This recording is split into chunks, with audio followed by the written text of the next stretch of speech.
the attributes of God, the whole anthropomorphic issue, and there was always a disagreement between like the Salafis and the Ash'arites. Right. But the main super controversial issue that they were really, really killing each other over. Can you or not? That's a great point. Yeah. If you were to debate Joke and Hakikachu and Muslim Lantar, because they are all from the new generation of Wahhabis. Right. This Sufi, like this guy Rashid, is he a Muslim? And you could press him like, okay, but he believes in praying to.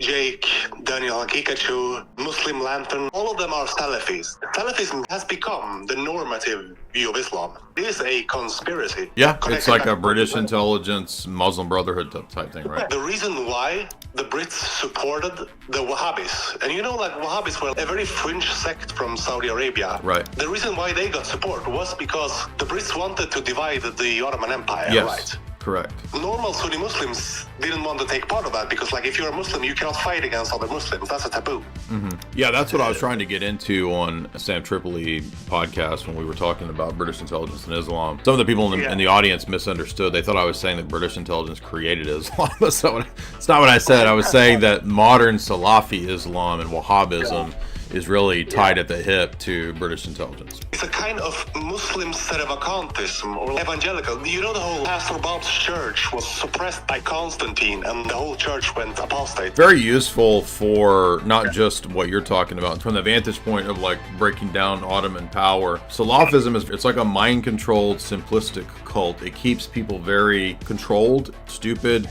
and it keeps the societies that adopt it very backwards. Yes, exactly. By design. Salafism can never rest.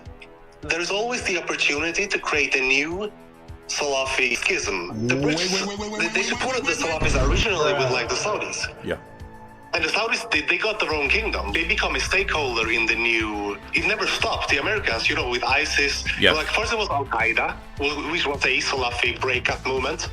And what the Al-Qaeda said was basically, no, the Saudis, they're kuffar. Right. They're apostate because they have become friends with the Americans. Yeah, all of these schisms are very useful. In fact, you can even see the recent split between Jake and Daniel. They had a big fight, which is it's a perfect example of what you're saying. Yeah. And it's exactly how it is. It's like how it is with trad cats and... yeah. It's the exact same mentality. I wanted to elaborate on that. You know, when you debated Jake, he brought up the idea of the fitra with you. Do you remember that? Yeah, the idea that there's like an innate sense of Allah or whatever. Yeah, exactly. Which is not the news, but yeah, he was calling it that. That's what I wanted to say.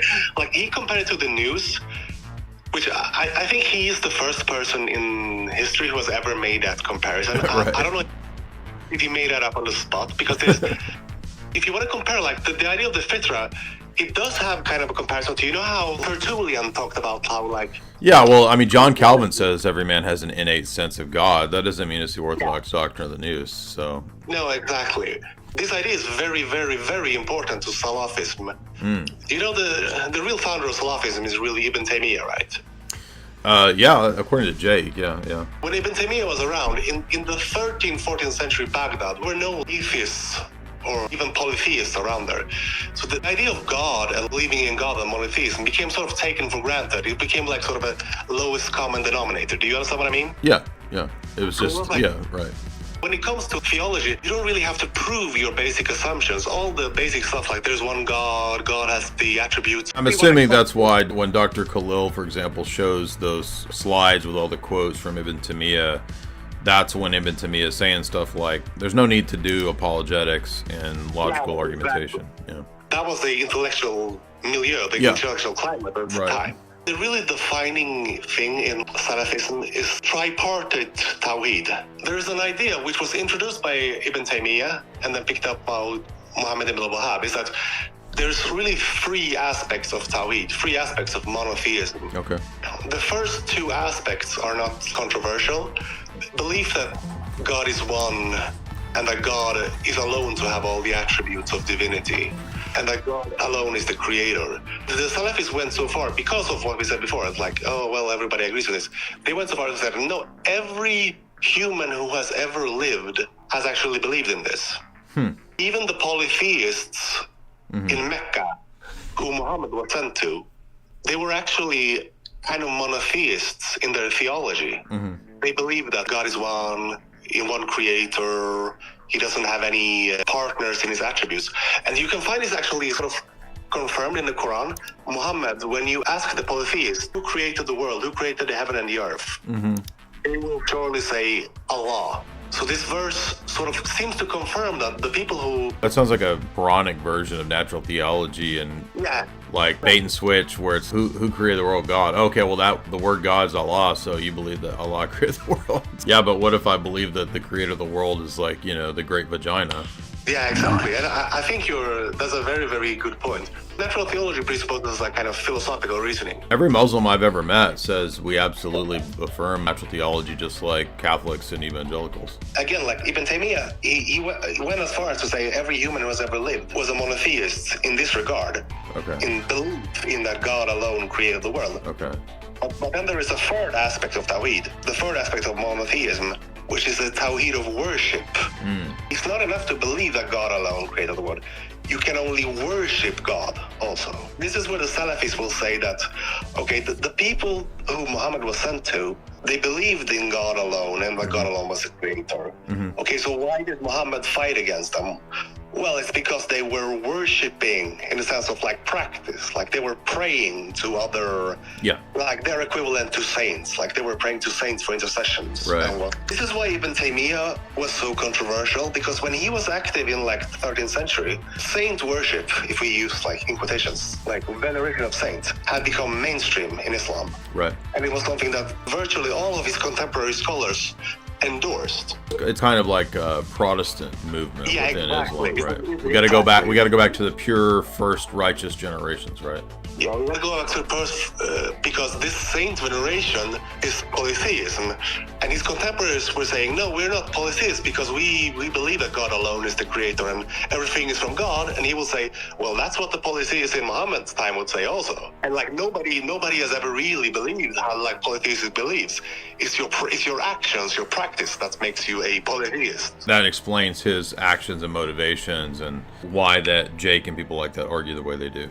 When you're debating like Salafis and like your intuition is to go to like you guys disagree about on like the attributes of God, the whole anthropomorphic issue, and there was always a disagreement between like the Salafis and the Ash'arites. Right. But the main super controversial issue that they were really killing each other over: can you pray to saints or not?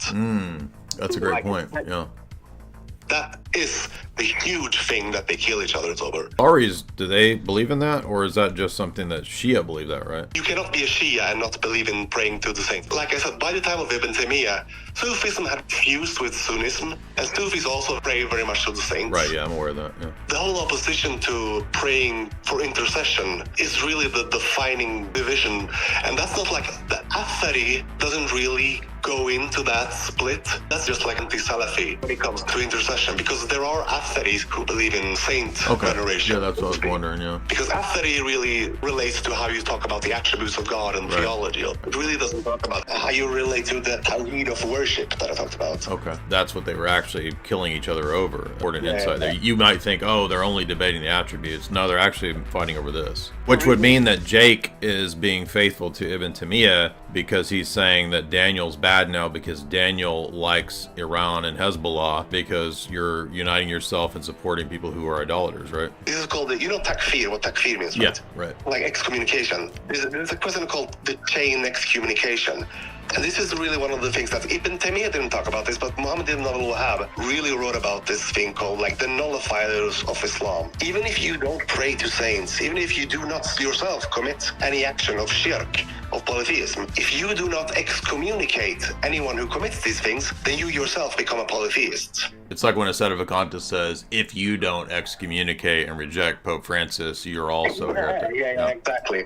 And if you don't excommunicate the person who doesn't excommunicate, the person who doesn't excommunicate, and it goes on forever. It's called the chain takfir. ISIS, this is what their big thing was. This is why ISIS said 98% of all Muslims are kuffar and we can kill them. Well, it's not because they themselves were like prayed to another god. Well, it's because they didn't excommunicate their father, who didn't excommunicate his cousin, who, it goes on forever. Yeah. There's two key characters, Hassan al-Banna and I think the other guy's al-Dudi. Weren't they originally secular and maybe even Freemasons? And then suddenly, you got to have this Muslim Brotherhood that's going to fight the British Empire or whatever. Pretty early on, they were aided by and assisted by British intelligence. Yeah, absolutely. Now we're talking about the Muslim Brotherhood, which is I'm just fast forwarding because I didn't want to leave that topic of geopolitics that you brought up. Like the Salafis, they're start from the perspective of like Puritan theological view, whereas the Muslim Brotherhood, they just view religion as like a tool. They'll take whatever view they can to justify their political struggle. That's what you end up with, like with the Muslim Brotherhood, kind of ecumenical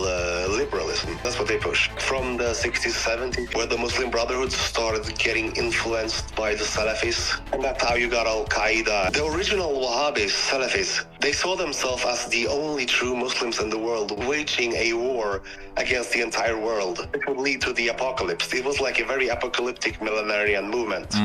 After World War I and World War II, when Saudi Arabia became established, the Americans, they wanted to make the Saudi Arabia into like a stakeholder in the new world order. They told the Saudis, like, you gotta tell your guys, they cannot fight an eternal war against the Shia. Third Wahhabi era, which is when their scholars and their thinking was subverted in order to become pacifized. Because they couldn't like compromise on the premises that like, we still have to accept that, like we still have to think that all the Muslims who do not narrowly fit our ideas, they're still polytheists. Okay, so how do we not fight an eternal war? There was a new principle that was introduced by their scholars, which is called udhr bil jahl in Arabic, and it means excuse of ignorance. Which said that if you are a Muslim and you pray to a saint, in practice this is polytheism, but if you are ignorant, if we say we have not established these proofs on you, then we will not takfir on you, we will not fight against you, we will not say that you are a non-believer, because you have the excuse of ignorance. If you were to debate Joke and Hakikachu and Muslim Lantern, because they are all from the new generation of Wahhabis, right? They would all subscribe to this idea. If you were to like pin them down and say, okay, the Sufi, like, what's his name? The guy Rashid is the guy you debated first. If you were to talk about Jake and say, okay, this guy Rashid, is he a Muslim? I don't think he would dare to say that. He wouldn't make takfir. He would say, no, he is a Muslim. And you could press him like, okay, but he believes in praying to saints. And he would say like, yeah, but he's ignorant. So I excuse him for ignorance. Which is a very paradoxical idea that you can commit polytheism but still be a monotheist. Yeah, that's absurd. Yeah, it's a very absurd position. Right. But it's what all the Salafis today ascribe to. Wow, okay, that's great. Yeah, really good insights there. Appreciate that. Anything you want to leave us with before we move on to the next one? I'm sorry, thank you. No, great points. Yeah. Have a great time, Jake. Yeah, absolutely. Yeah, great points there from Theophilus. That's another angle of the goofiness of the Salafi position. Appreciate that.